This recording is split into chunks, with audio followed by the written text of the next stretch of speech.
జై వాల్మీకి, జై శ్రీరామ్. కూజంతం రామ రామేతి మధురం మధురాక్షరం ఆరుహ కవితాశాఖం వందే వాల్మీకి కోకిలం.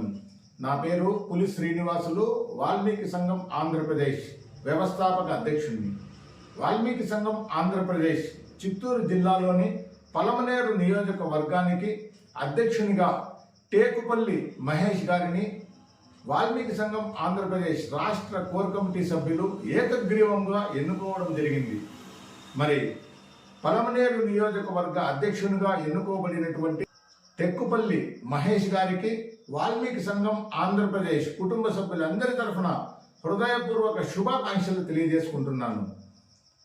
చిత్తూరు జిల్లా పలమనేరు నియోజకవర్గంలో ఉన్నటువంటి వాల్మీకి బంధుమిత్రులందరూ పలమనేరు నియోజకవర్గం అధ్యక్షుడైనటువంటి టేక్కుపల్లి మహేష్ గారి నాయకత్వాన్ని బలోపేతం చేయాలని, వాల్మీకి సంఘం ఆంధ్రప్రదేశ్ చేపడుతున్నటువంటి వాల్మీకి ఎస్టీ పునరుద్ధరణ మహోద్యమంలో ప్రతి ఒక్కరూ పాల్గొనాలని, టెక్కుపల్లి మహేష్ గారికి సహాయ సహకారాలు అందించాలని చెప్పి పలమనేరు నియోజకవర్గంలో ఉన్నటువంటి బంధుమిత్రులందరికీ పేరు పేరున కోరుకుంటున్నాను. ప్రజలందరూ దేవునిగా ఆరాధించే శ్రీరామచంద్రుడికి అత్యంత ప్రియాతి ప్రియమైనటువంటి స్నేహితుడు, చూడగానే కౌగిలించుకునే అంత స్నేహం ఉన్నటువంటి చనువు ఉన్నటువంటి మిత్రుడు అయినటువంటి ఆది అడవి జాతికి చెందిన బోయ గుహుని చరిత్ర గురించి ఈరోజు మనం తెలుసుకుందాం. ఒకానొక టైంలో సమ్మరుడు అనే రాక్షసుడు దేవతల పైన యుద్ధానికి వెళ్ళడం జరుగుతుంది. దేవతల గురువైనటువంటి దేవేంద్రుడు సమ్మరుడు వేసే బాణాలకు తట్టుకోలేక దశరథుడిని ఆశ్రయం కోరడం జరుగుతుంది. దశరథుడు దేవేంద్రుడిని రక్షించడం కోసం సమ్మరుడు పైన యుద్ధానికి వెళ్ళడంతో ఆ యుద్ధంలో తాను కూడా పాలు పంచుకుంటానని, తాను కూడా వస్తానని చెప్పి కైకేయి దశరథునితో పాటు వెళ్ళడం జరుగుతుంది. సమ్మరుడు రాక్షసుడు, ఎంతో శక్తివంతుడు. తాను వేసే బాణాలకు దశరథుడికి అనేక గాయాలు కావడం జరుగుతుంది. ఒకవైపు రథాన్ని నడుపుతూ మరొక వైపు దశరథుడికి గాయాలకు మందు వేస్తూ సమ్మరుడికి దొరకకుండా రథాన్ని ఎంతో చాకచక్యంగా నడిపినటువంటి కైకేయి ధైర్య సాహసాలకు మెచ్చి దశరథుడు కైకేయికి 2 వరాలు ఎప్పుడైనా కోరుకోమని చెప్పి దశరథుడు ఇవ్వడం జరుగుతుంది. మరి మందర మాట విన్నటువంటి కైకేయి శ్రీరామునికి పట్టాభిషేకం సమయంలో దశరథుడు కైకేయికి ఇచ్చినటువంటి 2 వరాలను గుర్తు చేస్తూ, మొదటి వరంగా రాముడు 14 సంవత్సరాలు అరణ్యవాసం, 2వ వరంగా భరతునికి అయోధ్య పట్టాభిషేకాన్ని దశరథుడికి కోరడంతో దశరథుడు ఒక్కసారిగా కుప్పకూలడం జరుగుతుంది. మందర శ్రీరాముడిని పిలిపించి దశరథుని ఆజ్ఞగా నీవు 14 సంవత్సరాలు అడవికి వెళ్ళమని కైకేయి చెప్పడంతో తండ్రి గారి మాటే నాకు శిరోధార్యం అని చెప్పి సీత లక్ష్మణునితో మరి 14 సంవత్సరాలు అడవిలో వనవాసానికై బయలుదేరడంతో అయోధ్యాపురులందరూ బాధపడడం జరుగుతుంది. శ్రీరామచంద్రునికి ఎంతో ఇష్టమైనటువంటి స్నేహితుడు బోయ గుహుని వద్దకు వెళ్ళి ఉండాలని నిశ్చయించుకొని అయోధ్యను దాటి సరయూ నదిని దాటి గంగా నది తీరంలో ఉన్నటువంటి గుహుడు వంతకు శ్రీరాముడు వెళ్ళడం జరుగుతుంది. గుహుడు శ్రీరాముడు తన స్నేహితుడు వస్తున్నాడని ఎదురు వెళ్ళి శ్రీరాముని యోగక్షేమాలను అడగడం జరుగుతుంది. శ్రీరాముడు గుహుడిని చూసిన వెంటనే ఆలింగనం చేసుకుని మిత్రమా ఎలా ఉన్నావు అంటూ మరి అక్కడ ఉభయ కుశలోపరి గురించి తెలుసుకొని గుహుడు ఉన్నటువంటి సామ్రాజ్యానికి వెళ్ళడం జరుగుతుంది. మరి గుహుడు విషయాలన్నీ తెలుసుకొని తాను 14 సంవత్సరాలు తన చెంతనే ఉండాలని కోరడం జరుగుతుంది. గుహుడు శ్రీరాముని స్నేహితుడే కాదు, ఎంతో బాధ్యత కలిగినటువంటి వ్యక్తి కూడా.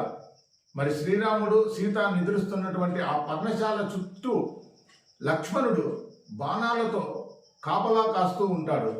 శ్రీరామచంద్రునికి ఒక తమ్ముడు అడవి పాలు చేయడం జరిగింది.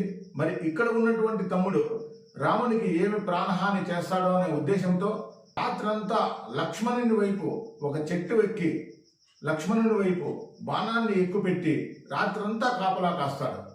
అంతటి బాధ్యత కలిగినటువంటి వ్యక్తి బోయ గుహుడు. మరి అయోధ్యలో శ్రీరాముడు వెళ్ళిపోవడంతో, అడవికి వెళ్ళిపోవడంతో దశరథుడు మరణించడం జరుగుతుంది. ఈ విషయం తెలుసుకున్నటువంటి భరతుడు అక్కడికి చేరుకోవడం, తల్లి చేసినటువంటి తప్పిదానికి తాను ఎంతో శోభించడం, శ్రీరామచంద్రుడు ఒక్కడే ఈ అయోధ్యకు రాజు అని చెప్పి కౌసల్య, సుమిత్ర, కైకేయులతో, సర్వ సైన్యాలతో, అయోధ్యాపురి వాసులతో, ప్రతి ఒక్కరితో కలిసి శ్రీరామచంద్రుడు గుహుడు వద్ద ఉన్నాడని తెలుసుకుని మరి అక్కడికి బయలుదేరడం జరుగుతుంది. ఈ విషయాలన్నీ కూడా తెలియక గుహుడు భరతుడు వచ్చే ఆ సైన్యాన్ని చూసి శ్రీరామచంద్రునికి హాని చేయాలని వస్తున్నాడని అనుకుని తన రాజ్యంలో ఉన్నటువంటి బోయలందరినీ యుద్ధానికి సన్నద్ధం చేయడం జరుగుతుంది.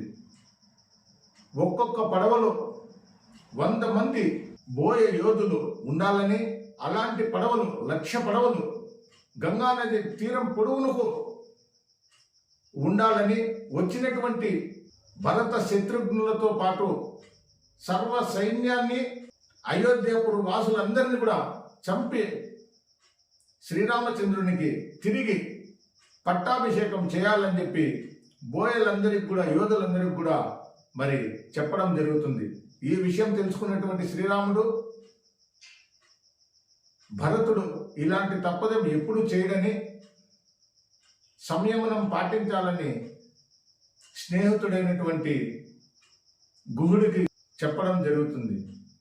మరి భరతుడు శ్రీరాముని చెంతకు రావడం, దశరథుడు చనిపోయాడని, తాను ఇచ్చినటువంటి మాటకు ఇక అర్థం లేదని, తాను ఇక 14 ఏళ్ళు వనవాసం చేయాల్సిన అవసరం లేదని కౌసల్య, సుమిత్ర, కైకేయులు, భరతుడు, శత్రుఘ్నులు, మరి సర్వసైన్యం అందరూ శ్రీరాముని వేడుకోగా, శ్రీరాముడు నేను ఇచ్చినటువంటి మాట తప్పనని, తండ్రి చెప్పిన ఆ 14 ఏళ్ళు వనవాసం చేసిన తర్వాతనే రాజ్యానికి వస్తానని చెప్పి, మీరు ఇక్కడి నుంచి వెళ్ళిపోమని చెప్పి పంపించేయడం జరుగుతుంది. మరి ఈ 14 ఏళ్ళు తమరి పాదుకలే అయోధ్య నగరాన్ని పరిపాలించాలని శ్రీరాముని వేసుకున్నటువంటి పాదుకలను తీసుకొని భరతుడు అక్కడి నుంచి బయలుదేరడం జరుగుతుంది. శ్రీరామచంద్రుడు ఇక్కడే ఉంటే తరచూ అయోధ్యాపురి వాసులందరూ వస్తుంటారు. ఇది తనకు నచ్చక గంగా నదిని దాటించమని స్నేహితుడిని గుహుడిని అడగడం జరుగుతుంది. గంగా నదిని దాటించడంతో శ్రీరామచంద్రుడు గుహుడిని, నాకు ఇంత సహాయం చేసినటువంటి నీకు ఏ వరాన్నైనా కోరుకోమని చెప్పి గుహుడిని కోరడం జరుగుతుంది. రాజులు వరాన్ని కోరుకోమంటేనే ప్రతి ఒక్కరూ ఏవేవో కోరికలు కోరుతారు. కానీ బోయ జాతికి చెందినటువంటి గుహుడు మాత్రం, శ్రీరామచంద్ర నీవు క్షేమంగా వెళ్ళి లాభంగా రమ్మని మాత్రమే శ్రీరామునికి కోరడం జరుగుతుంది. మరి ఇంతటి ఘన చరిత్ర కలిగినటువంటి శ్రీరామచంద్రుడి స్నేహితుడు, రాజు, మహాయోధుడైనటువంటి బోయ గుహుని గురించి 1971లో వచ్చినటువంటి సంపూర్ణ రామాయణ సినిమాలో హీరో శోభన్ బాబు, హీరోయిన్ చంద్రకళ నటించినటువంటి సినిమాలో బోయ గుహుని గురించి ఒక పాటను చిత్రీకరించడం జరిగింది. ఆ పాట అత్యద్భుతంగా గుహుడికి, శ్రీరామునికి ఉన్నటువంటి సాంగిత్యాన్ని తెలియజేస్తూ మరి ఎంతో అద్భుతంగా బోయల గురించి రాసినటువంటి కోసరాజు గారికి వాల్మీకులందరి తరఫున ధన్యవాదాలు తెలియజేసుకుంటున్నాను.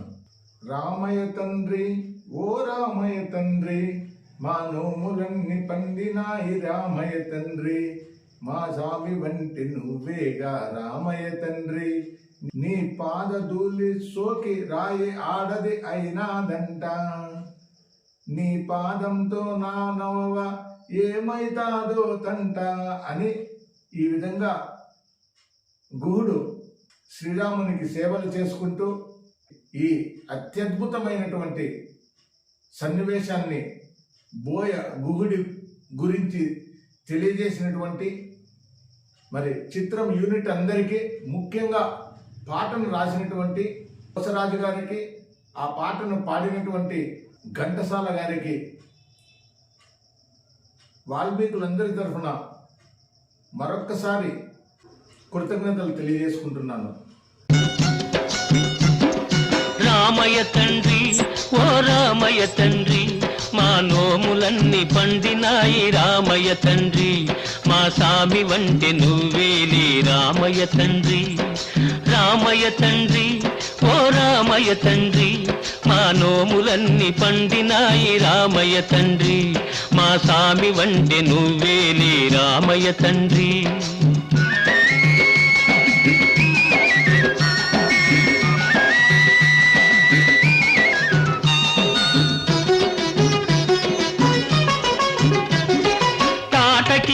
ఒక్కేటున కూల్చావంట, శివుని విల్లు ఒక దెబ్బక ఇరిశావంట.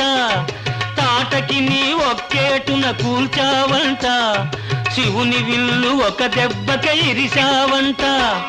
పరశురాముడంత ఓన్ని పారదరిమినావంట, ఆ కథలు చెప్పుతుంటే విని ఒళ్ళు మరిచిపోతుంటా. రామయ్య తండ్రి, ఓ రామయ్య తండ్రి, మా నోములన్నీ పండినాయి రామయ్య తండ్రి, మా సామి వంటి నువ్వేలే రామయ్య తండ్రి. బాబు ఆగు! అయ్యా నే వత్తుండా బాబు నే వత్తుండా, అయ్యా నే వత్తుండా బాబు నే వత్తుండా. కాలు దుమ్ము సోకిరాయి ఆడది అయినాదంట, నాకు తెలుసులే నా నావ మీద కాలు పెడితే ఏమవుతాదో తంట.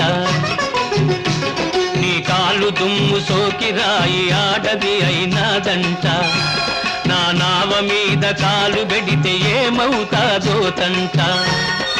దయచూపి ఒక్కసారి కాళ్ళు కడగనీయమంట, మూడు మూర్తుల నువ్వు నారాయణ మూర్తి వంట. రామయ్య తండ్రి, ఓ రామయ్య తండ్రి, మా నోముల. అంతటి ఘన చరిత్ర కలిగినటువంటి వాల్మీకి బోయ జాతికి చెందినటువంటి గుహుడు సంతతులమైనటువంటి మనకు ఆంధ్రప్రదేశ్లో 8 జిల్లాల్లో ఉన్నటువంటి వాల్మీకులను మీరు అడవి జాతికి చెందినటువంటి వారు కాదు అంటూ 1956లో మనల్ని ఎస్టీ నుంచి తొలగించి మన విద్య, వైద్యం, ఉపాధి, రాజకీయ, సామాజిక, సాంస్కృతిక అన్ని రంగాలలో కూడా ఈరోజు వెనుకబాటుతనానికి గురి చేయడం జరిగింది.